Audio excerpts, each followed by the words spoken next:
આપનું સ્વાગત છે। હું કેરા ન્યૂઝ એડિટર અબ્દુલ ગની જરંગ બોલું છું।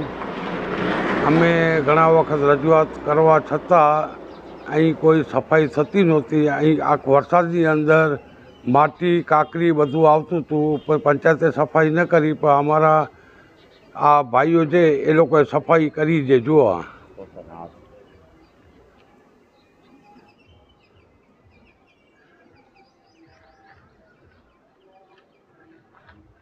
આ અમારા ઉસ્તાદ લાંઘા હાજી આઝમભાઈ એ મહેનત કરી છે।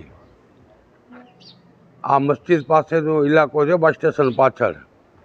એટલે ખરેખર પંચાયતને આ કરવાની જરૂર છે, પણ એ લોકોએ જવાબ આપે નહીં।